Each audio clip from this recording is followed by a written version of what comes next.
Hola amigos, ¿qué tal? Buen día. Bueno, pues nos encontramos aquí en una prestigiada universidad en Estados Unidos. Justamente hemos estado tratando este tema muy en boga, que es la guerra comercial, ¿no? que ha iniciado, está iniciando o que está en proceso de iniciar. Bueno, para ello, los temas que hemos tocado y hemos estado muy participativos en este tema, Mexibor ha estado participando muy activamente en ese tema. Ya hemos hablado acerca de la historia del comercio. Vamos a hablar brevemente de qué es la historia del comercio, ¿no? Como ustedes saben, ya más de 200 años hemos tenido sobre un comercio libre, un comercio que se pretende ser libre, que ha venido evolucionando. Si hablamos en la antigüedad, el comercio internacional pues ha existido. Se comercializaban especies, metales preciosos, seda, etcétera, que constituían los metales, perdón, los materiales que más se comercializaban en el mundo antiguo.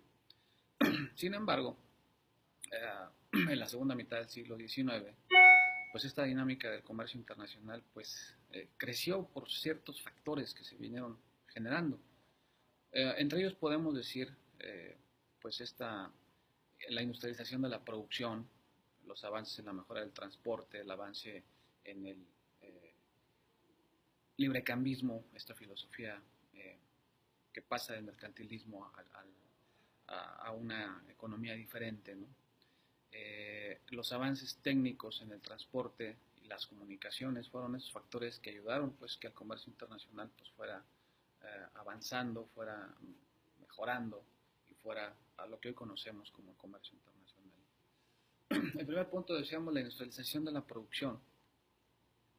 A finales, en la segunda década del siglo XIX, pues este desarrollo industrial alcanzó a Gran Bretaña, Francia y Alemania, principalmente en Europa, que logran avances en la producción de formas no suscitadas en tiempos anteriores. Recuerden ustedes la revolución industrial. Entonces esta producción de manufacturas industriales a mayor cantidad pues provoca una saturación local en los mercados de estos países, lo que hace que bueno pues salgan a buscar nuevos mercados en otros lugares.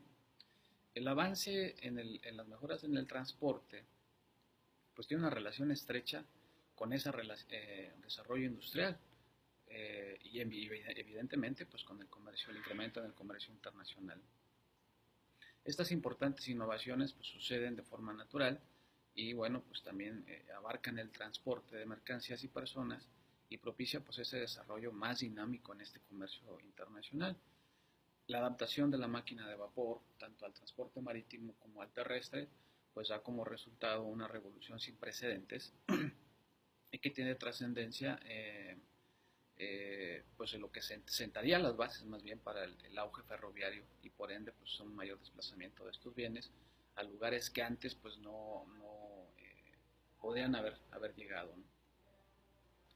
Eh, el desarrollo del ferrocarril provoca grandes cantidades o el desplazamiento de grandes cantidades de productos y bueno, pues esto finalmente eh, constituye un círculo virtuoso, ¿no? El mayor desplazamiento de materiales, tan solo el desarrollo del ferrocarril requería grandes cantidades de productos industriales y bueno, pues una vez que esto finaliza, pues provoca el desplazamiento también de mercancías en mayores cantidades. El avance filosófico, además, en la teoría económica, en estos tiempos, bueno, 1820, 1870, eh, las nuevas formas de producción, el desarrollo del transporte, decíamos, más modernos, y esta serie de pensamientos económicos de Adam Smith, David Ricardo, pues provocan el desplazamiento de algunas leyes, como las leyes del Common Laws que le llamaban, o la Importation Act de 1815, que imponían la importación, restringían la importación de cereales o algunos productos a ciertos países. Y bueno, pues con esta nueva filosofía y con este nuevo desarrollo del comercio, esas leyes quedan abolidas, lo que provoca, bueno, pues que Adam Smith y Ricardo, con sus teorías de la ventaja absoluta y la ventaja comparativa, bueno, pues empiezan a tener efectos ya en lo económico. Gran Bretaña y Francia eran las potencias del momento, hablando de esos años, y para 1860 se da un acto muy importante, que es la firma del primer tratado internacional que se denomina Tratado Coudet-Chevalier, Y este tratado pues, lo que hace es que sienta las bases para lo que conocemos como la integración regional. Un concepto muy importante aquí se estipula o se establece el concepto de nación más favorecida y bueno, filosofía de los actuales tratados y filosofía del tratado más grande multilateral que se conoce o conocemos actualmente como es el acuerdo de la OMC o el acuerdo del GATT de 1995. Este tratado llevó a firmar nuevos tratados en toda Europa. Por ejemplo, Francia firmó un tratado con Bélgica en 1862, con Italia en 1863, con Suiza en 1864, Suecia con España y Holanda, con Austria, con Portugal en los siguientes años consecutivos. Entonces se empieza a hablar ya de integración regional y bueno, pues hay un espíritu de integración en esos países europeos. De esta manera, bueno, pues empieza una reducción importante de aranceles, pasando de un 35% a un 10% aproximadamente. Y bueno, pues esto sigue y sigue y sigue cada vez más en desarrollo. Otros avances tecnológicos importantes en las comunicaciones y el transporte, bueno, pues por ejemplo en 1868, cuando eh, se empiezan a establecer comunicaciones a través del telégrafo en todas las ciudades europeas, se establece un primer tendido de cable telegráfico submarino en el Atlántico, se establecen comunicaciones ya, obviamente, con Estados Unidos, y empieza a haber un poco más, o mucho más, de comunicación y desarrollo en el comercio. El canal de Suez en 1869 pues une a Europa con Asia, se une también en 1870 Francia e Italia a través del túnel Mont-Cenis entre estos dos países.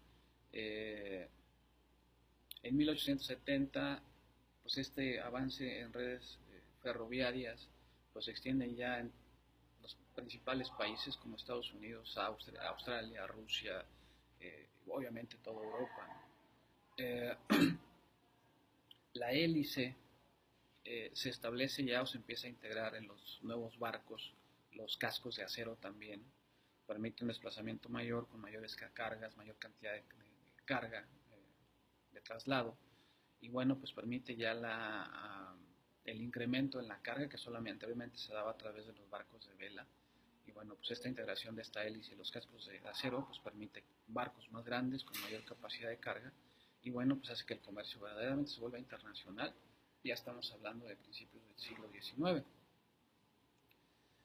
En ese lapso, de 1870 a 1800, digamos, 14, hay un desarrollo exponencial del comercio internacional. ¿Por qué mencionar 1814? Bueno, pues recuerden que viene la Primera Guerra Mundial y en ese periodo entre guerras hay una restricción, digamos, del crecimiento del comercio, pero sigue aún así creciendo el comercio internacional. Esas dos guerras, bueno, pues le pusieron un impas, digamos, al desarrollo del comercio por las razones propias del desplazamiento de personas, el cambio de fronteras, las medidas que les imponen a los países vencidos, etcétera. Bueno, pues permite que haya ese digamos, ralentización del comercio internacional, que vuelve a tomar auge después de la Segunda Guerra Mundial. Pero en 1870, con ese intenso desarrollo del comercio mundial, Estados Unidos, Canadá, Austria, Alemania, Japón, y entre otros países que no son meramente europeos principalmente, empiezan a participar en este comercio internacional. Estados Unidos, Australia, otros países de otros continentes, como Japón, por ejemplo, empiezan a llevar mercancías a países de Europa, ¿no? O sea, empieza a haber ya una integración ya más allá de tan solo el continente, sino de otros lugares. Entonces empiezan a llegar mercancías de lugares tan lejanos que empiezan a establecerse una serie de protecciones a la importación. Entonces se empiezan a poner aranceles de una forma restrictiva para prohibir de alguna manera o restringir el acceso de mercancías de otros lugares, principalmente tengan que ver con el precio. El desplazamiento de grandes distancias a través del ferrocarril, obviamente, el abaratamiento de los costos del transporte, y países con factores de producción diferentes como Australia, Estados Unidos, con cantidades territoriales importantes, pues empiezan a producir granos sobre todo, o productos derivados de la tierra a mejores costos. Eso empieza a tener un efecto, eh, digamos, en los países tradicionalmente abiertos al comercio internacional y empieza a haber una especie de restricción ya a la importación a través de la imposición de ciertos aranceles. Ya iniciado el siglo XX, digamos que a falta de conflictos internacionales que se suscitaban antes en el siglo XIX, en el siglo XVIII, pues no hay un efecto directo en las relaciones internacionales, entonces el desarrollo del comercio permanece constante, decíamos hasta 1914, con el inicio pues, de la Primera Guerra Mundial. Los siguientes años, 1814 hasta 1914 hasta 1945, bueno, pues estuvieron marcados por esos dos conflictos entre guerras y bueno, pues tuvo ese efecto directo en el comercio internacional que fue pues una restricción, decíamos, por los efectos que tuvo la propia guerra y un efecto directo al primer tratado que hablábamos al principio, que es el Tratado de Chevalier, y bueno, pues entre Francia y Gran Bretaña, y bueno, tiene efectos obviamente posteriores a todo esto. Ya en la década de 1920 a 1930, ya que finaliza la Primera Guerra Mundial, parecía que el comercio volvió a retomar su cauce constante o su cauce de crecimiento natural. Se habla inclusive de un promedio real de un 6%, por encima de ese 6% el crecimiento del comercio constantemente en ese periodo de 1920-1930. Sin embargo, a mediados de los años 20 se percibía ya los síntomas de una crisis que bueno, se suscita y viene a colapsarse en 1929. En contexto general, se hablaba de una demanda cada vez más débil, que estaba marcada por las grandes dificultades para dar salida a un importante volumen de materias primas en los mercados internacionales. Ante estos, pues, expectativas, ante esta expectativa, los países aprovechan al máximo sus existencias de inventarios acumulados y congelan nuevas órdenes, no hay nuevos pedidos. Entonces esto genera una sensación de sobreproducción y bueno, pues ya como todos sabemos, pues desemboca en una crisis que llevó finalmente al desplome de los precios. Entonces, en este escenario se buscaban medidas que pudieran encontrar la salida a ese problema y eran medidas paliativas. Nace o renace otra vez el proteccionismo, se empieza a hablar a gestarse una medida de solución inmediata a las crisis, o a la crisis se llega en un momento a responsabilizar al comercio internacional como parte de esa crisis de 1929. Entonces aquí empieza una implementación de barreras mucho más severas que las que se habían hablado allá en 1870. Y bueno, aquí tiene un efecto dominó muy importante porque las medidas que se aplican se replican a nivel internacional. Se aplican en Estados Unidos, pero se replican a nivel internacional. Se empiezan a imponer mayores aranceles a la importación. Hay una contracción del mercado en general. Entonces, hay que recordar en 1930 lo que se conoció como el Tariff Act de 1930, también conocida como la ley Smoot-Hawley. Y bueno, esta fue promovida en Estados Unidos, en el Senado de Estados Unidos, y lo que pretende es limitar las importaciones de todas las partes del mundo de mercancías que tenían efecto directo en la economía de Estados Unidos. Se pretende proteger al mercado local, evidentemente. Más de 20.000 productos, se dice, fueron afectados con nuevos aranceles. Pasan los niveles arancelarios de un 25% aproximadamente en tarifa general a un 59 o un 60% en 1932. Es decir, de 1925 a 1932 brinca casi un 100% la imposición de aranceles. Evidentemente los países afectados, pues tuvieron que responder a estas medidas impositivas. En mayo de 1930, Canadá impone de forma preventiva nuevas tarifas sobre alrededor de 16 productos que en conjunto representaban más del 30% de las exportaciones de Estados Unidos a ese país, es decir, a Canadá. Francia y Gran Bretaña protestan también y lo que hacen es que diversifican sus mercados, entonces ya no le compran a Estados Unidos y empiezan a comprar a otros mercados tradicionalmente más cercanos. Alemania en este caso, bueno, pues permanece neutral, pero los demás países empezaron a imponer la misma sanción que Estados Unidos estaba aplicando en ese momento. El efecto directo que tuvo esta ley del Acta de 1930 pues fue que las importaciones se hundieran un 66% aproximadamente y las exportaciones cayeran un 60-61% aproximadamente. Esta Smoot-Hawley, esta ley, esta acta de 1930, pues fue altamente proteccionista y fue catalogada como una medida restrictiva de política discriminatoria hacia los países que comerciaban con Estados Unidos. Entonces, las naciones respondieron con algo que se conoció la Liberal Relation Policy, que es una medida en contrapartida a lo que los Estados Unidos estaban haciendo.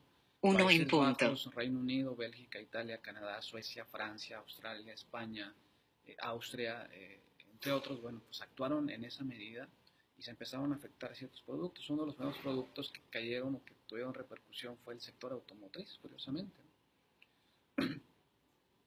El comercio de automóviles y partes cayó alrededor del 76 al 77% con estas medidas en medidas espejo, ¿no?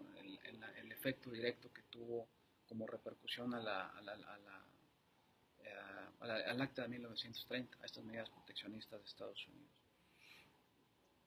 Posteriormente a esto, bueno, pues en 1934, el nuevo presidente, bueno, la nueva presidencia de Estados Unidos empieza una nueva política. Y esa medida pues ya era acabar con ese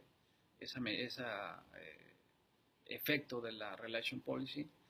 Y bueno, pues se extingue el Smoot-Hawley y empieza una política de liberalización comercial nuevamente en 1934, decíamos, que se denominó el Acuerdo de Comercio Recíproco. Y bueno, pues aquí se reducen otra vez los aranceles hasta el 50%, lo que se había incrementado. Finalmente, pues empieza el comercio a tomar sus cauces.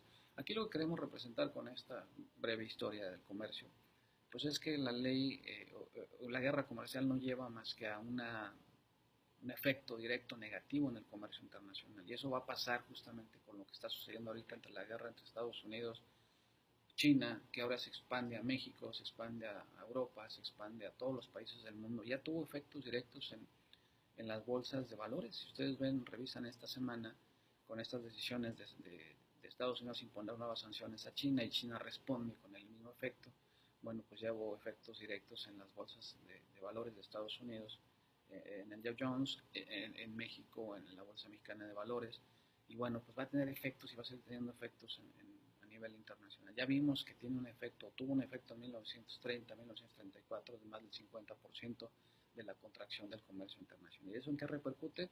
Pues menos empleos, menos ingresos, más endeudamiento, en el caso de México, pues tipos de cambio más elevados, especulación, es decir, los efectos son muchos y para muchas economías pueden ser devastadores. Más una economía como la mexicana, que tiene un efecto directo en el Producto Interno Bruto de más del 62% del PIB, nuestro comercio internacional. Entonces, debemos tener cuidado con esto que está sucediendo, no es algo que podemos dejar a la deriva y que tenemos que tener opinión cada vez más importante, los que nos dedicamos de alguna manera al estudio del comercio internacional. Lo estamos viendo ahorita en las restricciones que México le puso a la importación de carne de puerco, al whisky, al queso y otros productos que van a seguir incrementándose en la medida en que Estados Unidos siga llevando esa política. Pero ¿qué está sucediendo con la Organización del Comercio, la Organización Mundial de Comercio? Todos los países son miembros, o todos los países que son miembros de la OMC, Estados Unidos lo es, México lo es, muchos países, más de 160 países lo son. Entonces, hay una serie de reglas o requisitos que tienen que respetar. Los países firmaron el acuerdo y en ese acuerdo se compone eh, de una serie de acuerdos, una serie de legislaciones o normas que todos tenemos que llevar a efecto. Entonces, si nos estamos comprometiendo ante la OMC como un organismo que se promete liberalizar el comercio y bueno, pues hacer una liberalización progresiva del mismo, pues es a través de la facilitación del comercio y de la eliminación de los obstáculos técnicos al comercio, y para ello solamente impone dos formas. Muy claramente dice el acceso a los mercados, el acceso de las mercancías a los mercados se tiene que dar entre estos países, como dicen los acuerdos. Dice, y solamente podrán establecerse medidas en frontera como son los aranceles y las medidas no arancelarias. Es decir, o pagamos impuestos a la importación o cumplimos aquellos requisitos que nos impongan para poder ingresar a esos mercados. Entonces, por regla general, los países no pueden imponer restricciones cuantitativas a los productos importados de otro miembro de la misma OMC, aunque existen ciertas excepciones a esta prohibición general, digámoslo así. Entonces, se permiten esas excepciones. ¿Cuáles son esas excepciones? Y vamos a ver, decíamos que solamente son las medidas arancelarias y las no arancelarias. Es la única forma como podemos restringir la importación de mercancías o el acceso de mercancías a un mercado. Pero dice, hay algunas excepciones. Dice que los miembros de la OMC obviamente se reservan el derecho de adoptar esas otras medidas de restricción al comercio, solamente cuando sean necesarias para proteger la vida y la salud de las personas y de los animales o para preservar los vegetales. Tales medidas no pueden constituir un medio de discriminación arbitrario o injustificable entre los países, obviamente que las prevalezcan. Entonces, ¿cuáles son esas medidas? Pues aquellas que tengan que ver con la seguridad nacional, aquellas que tengan que ver eh, con medidas de competencia desleal, por ejemplo, son las medidas que conocemos como el antidumping y las compensatorias, o aquellas medidas que incrementen súbitamente las importaciones, que las conocemos como medidas de salvaguardia. Eh, Sin embargo, estas no pueden ir por encima de lo que se conoce como la consolidación arancelaria, es decir, lo que se comprometieron los países a imponer, perdón, sí a imponer o declararon en sus listas de concesiones cuando firmaron los acuerdos de la OMC. Entonces, solamente pueden subir los aranceles siempre y cuando no estén por encima pues, de esa consolidación o de ese máximo que establecieron en sus listas de concesiones. Entonces decíamos que solamente se pueden poner o se pueden justificar estas barreras cuando se pretenda proteger la vida y la salud de las personas, así como de los animales, así como de los vegetales, y cuando se pretenda proteger la seguridad nacional por alguna razón, pero en caso inminente o en caso de guerra o un caso inminente de un conflicto bélico, un conflicto internacional, solamente. Dice, cuando se fomente el tráfico de armas que puedan suministrar a los ejércitos de un país, evidentemente cuando exista un tratado de libre comercio. El artículo 21 del acuerdo de la OMC permite que los países tengan una medida discriminatoria con el concepto de nación más favorecida y puedan establecer aranceles especiales al marco de un tratado de libre comercio o una zona de libre comercio. Solamente así pueden establecerse aranceles diferentes discriminando a los demás países. Cuando existan desequilibrios en las balanzas de pago, los países también pueden establecer ciertas medidas para restringir las importaciones hasta que se establezca o se restablezca esa variación en la balanza de pagos. Otra más es cuando, si decide el país abandonar el acuerdo, bueno, tendrá que ser a través de un consenso. O cuando exista un comercio desleal o una competencia desleal, decíamos, y bueno, no pueden establecer por pura decisión propia una medida arancelaria. Entonces, lo que está haciendo Estados Unidos al marco de lo que establece la OMC, pues está totalmente fuera de contexto. Lo justifican con medidas internas, política interna, lo cual puede ser válido, pero al firmar los acuerdos, el acuerdo de la OMC, pues entonces están transgrediendo lo que en algún momento se comprometieron a cumplir. Entonces las guerras comerciales o las medidas arancelarias que está estableciendo Estados Unidos, pues a la luz del OMC son totalmente inviables. Sin embargo, el efecto que va a tener todo esto, y eso es lo que queremos concluir finalmente, es que va a tener un efecto muy importante y bueno, pues debemos estar preparados. Creo que México ya está haciendo su parte fundamental ahí, su parte importante, que es empezar a diversificarse. Ya vimos esta semana que bueno, ya está ingresando carne de puerco del mercado alemán. Eh, Estamos sustituyendo algunos productos que estamos comprando actualmente aquí en este país, en Estados Unidos. Y bueno, pues ya estamos buscando otros mercados. Ojalá lo hagamos también en las exportaciones. La idea es exportar, no solamente estar comprando en el extranjero. Ojalá esto tenga un efecto también en la economía local, que exista un desarrollo en las proveedorías nacionales, se establezcan nuevas cadenas de valor y que el mercado nacional o los empresarios mexicanos puedan ver esto como una oportunidad y el gobierno tenga de alguna manera, fomente el consumo nacional de productos nacionales y bueno, tenga un efecto más hacia lo interno. Esperemos que esto no tenga más efectos, creemos que sí los va a tener porque esto apenas está empezando. Va a tener un efecto muy fuerte, ojalá nuestra economía lo pueda soportar y podamos irnos preparando para lo que viene. Con esto concluimos, amigos, seguimos reportando de por acá con esta serie de estudios que estamos haciendo.